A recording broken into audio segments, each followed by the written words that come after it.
കർണാടകയിലെ മാണ്ഡ്യയിൽ വിരാട ഹിന്ദു സംഗമം. വീണ്ടും ഗണേശ വിഗ്രഹ ഘോഷയാത്ര നടത്തി ഹൈന്ദവ സംഘടനകൾ.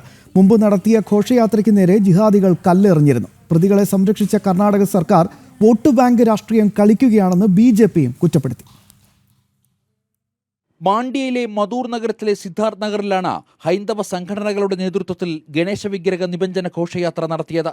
ഇക്കഴിഞ്ഞ 7 രാത്രിയിൽ നടത്തിയ ഘോഷയാത്രയ്ക്ക് നേരെ ജിഹാദികൾ സംഘടിച്ച മുസ്ലിം പള്ളിക്കുള്ളിൽ നിന്ന് കല്ലെറിയുകയായിരുന്നു. ഇതിൽ പ്രതിഷേധിച്ച സ്ത്രീകളടക്കമുള്ളവരെ പോലീസ് തല്ലിച്ചതച്ചു. എന്നാൽ യഥാർത്ഥ അക്രമികളെ പിടികൂടാൻ പോലീസ് തയ്യാറായില്ല.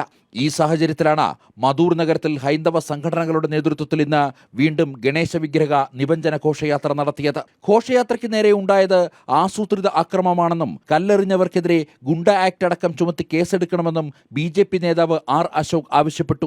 Behind the Congress people only, because oppression is going on in the street. There is no proper protection. Nothing is there.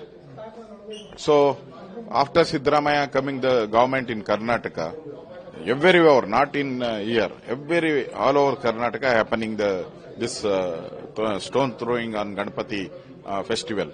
So I think this is a pre-plan, 100% in Madhur incident is a pre-plan.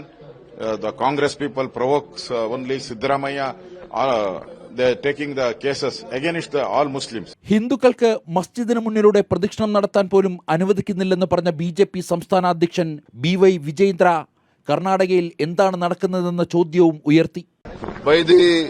It clearly shows how few anti-national elements have been given free hand by the local administration.